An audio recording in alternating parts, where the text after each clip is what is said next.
Bueno, buenas noches. Muchas gracias por la invitación. Realmente un gusto conocer el CARI. Nunca había estado acá y hemos oído siempre hablar mucho de esta institución.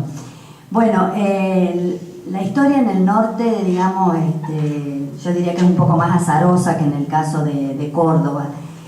En realidad el caso de Tucumán es curioso porque probablemente algunos de ustedes lo conozcan o hayan oído hablar de él. Hace los años 80, es decir, bastante antes, los años 80, con mucho entusiasmo empezó a trabajar dentro, siendo abogado y, como dice Carlos, profesor de Internacional Público, el doctor Jorge Torres.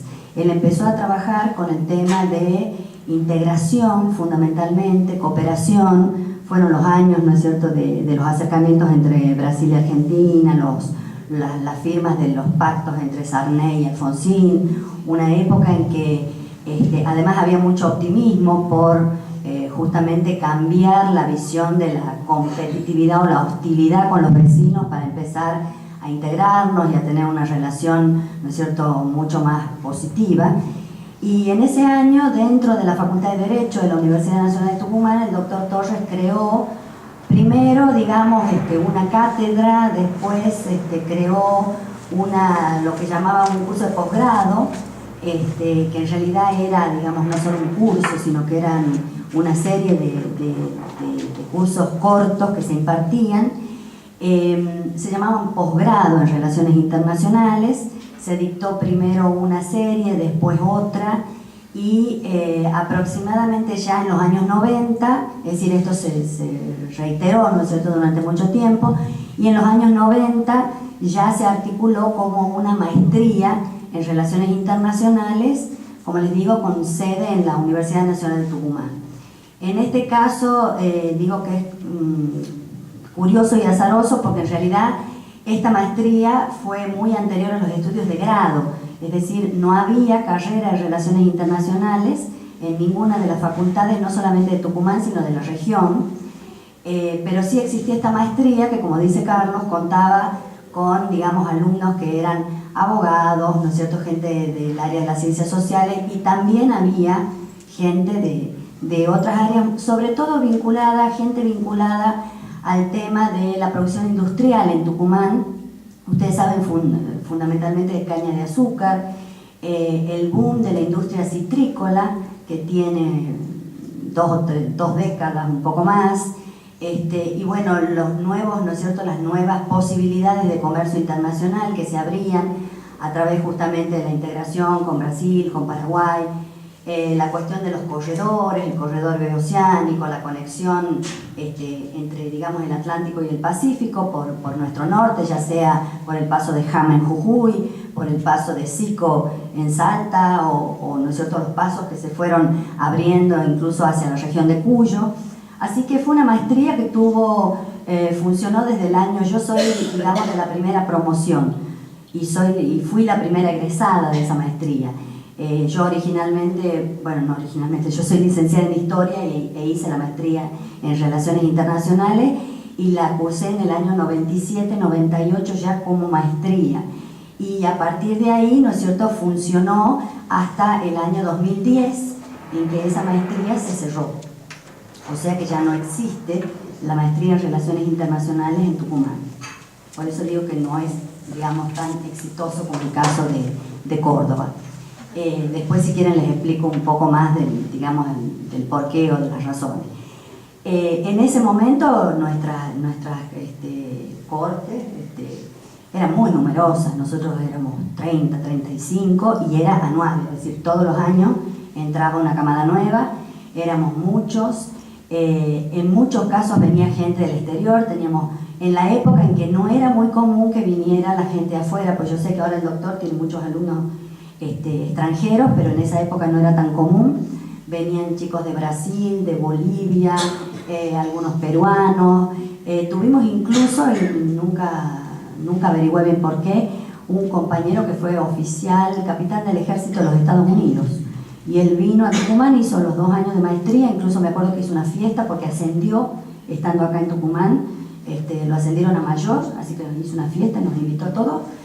Y bueno, teníamos así, digamos, algunos compañeros, digamos, un poco extraño, ¿no es cierto? Pero era muy interesante. Otra particularidad de esta maestría que tenía, eran 2 años con un cursado, creo que eran 8 materias, 4 por cuatrimestre, algo por el estilo. Tenía 2 viajes de estudio obligatorios. Uno era a Brasil y el otro era a Chile. Realmente también muy enriquecedores, porque no solamente visitábamos instituciones, nos entrevistábamos con autoridades, teníamos acceso, digamos, a lo que un turista, un visitante, ¿no es cierto?, no va a poder ir a la Cámara, qué sé yo, a la Bolsa de San Pablo o a la Cámara de Comercio de Santiago de Chile. Experiencias muy interesantes, sino que además para muchos de nuestros compañeros conocían por primera vez, porque además en esa época el viaje lo hacíamos incluso vía terrestre, ¿no? Entonces hacíamos Tucumán, Chaco, Corrientes, Misiones, Foz de Iguazú. Ahí conocíamos las cataratas, muchos de mis compañeros no conocían las cataratas, conocíamos las misiones de San Ignacio, y de ahí seguíamos por Brasil, ¿no es cierto?, para Brasil. Y si no, hacíamos por Cuyo, Tucumán, Catamarca, La Rioja, San Juan, Mendoza, y cruzábamos, hacíamos los caracoles, ¿no es cierto?, para bajar a Santiago. Realmente era un viaje, además se creaba un clima, una camaradería, era realmente muy enriquecedor. Bueno, esa maestría, como les digo, siguió hasta el año 2010. Los egresados no somos muchos, lamentablemente eso fue uno de los temas que conspiró contra la evaluación general, porque es lo que dice Carlos, es decir, además existían, y creo que sigue existiendo, no sé si en todas las universidades del país, hablo por la mía que es Tucumán, la idea de que las tesis tienen que ser, ¿no es cierto?, trabajos, qué sé yo, impresionantes, donde se despliegue, ¿no es cierto?, se inviertan años de trabajo para defenderla públicamente. En mi caso, mi director, que era un profesor español, me dijo que para ellos la tesis que yo estaba haciendo, que era de maestría, para ellos era una tesis doctoral, porque se defendía públicamente y tenía 300 páginas. Eso en España no es una tesis de máster. Un máster son 60, 70 páginas y no se defiende, se entrega y el profesor lo corrige y lo devuelve. Entonces lo nuestro tiene, digamos, una carga así un poco de estrés y un desafío que, en mi caso, por ejemplo, bueno, yo me metí con un tema complicado, reconozco, pero en mi caso me llevó aproximadamente 7 años el trabajo de investigación, porque además convengamos que nosotros en nuestro país no tenemos las ventajas que pueden tener en Europa o en otros países, en que el alumno de posgrado tiene una beca, ¿no es cierto?, entonces puede dedicarse a estudiar y a trabajar en su tesis. Nosotros seguimos con nuestro trabajo, seguimos criando los hijos, seguimos atendiendo todas las obligaciones y además hay que hacer la tesis. De hecho, bueno, entre las mujeres, digamos, hay una especie de chiste que se cuenta siempre, que es: mi mamá está haciendo la tesis. ¿Qué está haciendo tu mamá? La tesis, ¿no es cierto? Mamá siempre hace la tesis.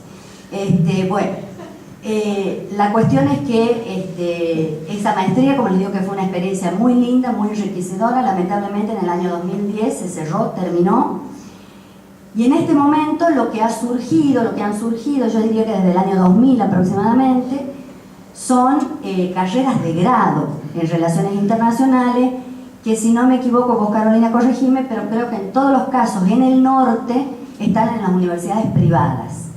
En Salta está en la Católica, en Jujuy está en la Católica, en Santiago del Estero Antonio está en la Católica, allá, ¿sí?, en la Católica. En Tucumán está en una privada que no es católica, es la primera laica del norte, digamos, que se llama San Pablo T. Exacto. Pero son, digamos, en esas 4 provincias se da en universidades privadas, no en las universidades públicas. Incluso las carreras de ciencias políticas, que están un poco, digamos, vinculadas, también son bastante nuevas y también se han dado más bien en las privadas. En la Universidad de Tucumán, por ejemplo, la Nacional no tiene carrera de ciencia política, la tienen la Universidad Católica Santo Tomás de Aquino, que es en la que estoy yo, y la tiene la San Pablo T, que es, ¿no es cierto?, la que les digo que es laica. ¿Perdón? La Universidad Nacional de La Rioja. Ah, en La Rioja. Ah, no la, claro. Sí, bien. en La Rioja. No sabía de La Rioja. Mira nuestra representante de La Rioja. Ah, ya está participando. Ah, ella no es nueva. Ah, es nueva. Se incorporó hoy. Perfecto. Como nosotros llevamos la maestría, no estaba la carrera. De manera... Incorporación de hoy, claro. Una adquisición reciente. De manera que, bueno, en este momento los estudios internacionales, como les digo, en el NOA, excepto en La Rioja, que honestamente no conozco el caso, pero en Salta, Jujuy, Tucumán, Santiago del Estero, están en el nivel de grado. El tema de la investigación no es muy activo, excepto por, digamos, los docentes que estamos en esto y que trabajamos en algunos casos en solitario o en algunos casos, ¿no es cierto?, en equipo, digamos, el caso de Antonio, vos has estado con un equipo importante trabajando, han hecho un diccionario, sé que han tenido, pero en general, o hay profesores que están, por ejemplo, en el caso de los que están en las dos universidades, cosa que es muy común, no sé, creo que en Mendoza también, ¿no es cierto?, están en la pública y en la privada. Sí, pero no está la carrera en la nacional. No está la carrera nacional. Bueno, en los casos nuestros, que los profesores están en las dos universidades, entonces a veces, digamos, los espacios que en la pública son más habituales del tema de investigación, de financiamiento, de institutos, de centros, ¿no es cierto?, se hace un poco más fácil. En las universidades privadas, al menos en las del interior, en las que yo conozco, no es tan sencillo formar equipos de investigación, por varias razones que no me parece, digamos, el momento de analizar, pero no es lo más habitual. Más bien, como les digo, somos individuos que trabajamos o solos o en grupos muy pequeños y que con mucho esfuerzo logramos publicaciones, logramos cursos o logramos... pero digamos que en este momento en el NOA, exactamente en estas 4 provincias, ese es el panorama general. Y ha habido, yo les diría, una transferencia que yo creo que en el caso de Tucumán, no conozco los otros casos, pero en el caso de Tucumán la transferencia, digamos, de lo que sería el nivel académico a lo que serían otros sectores de la sociedad, como puede ser el sector productivo, como yo les decía, ¿no es cierto?, los industriales, los productores agropecuarios, el tema del comercio internacional, se ha dado, pero de una forma también como muy, ¿cómo dirían?, no sistematizada, organizada y aceitada, sino que se ha dado más bien a través de casos, ¿no es cierto?, por contactos, porque en el interior, bueno, fulano lo conoce a mengano y entonces así vos haces comercio internacional y relaciones internacionales. Lo mismo ha pasado en el ámbito público. La provincia de Tucumán tiene una secretaría de relaciones internacionales y ahí hay un par de compañeros míos que se recibieron y que trabajan ahí, pero en realidad no es que haya una articulación entre universidad y espacio, digamos, y ámbito público, sino que son, digamos, personas que han sido contratadas porque, bueno, tienen la idoneidad y la capacidad para llevar a cabo la tarea.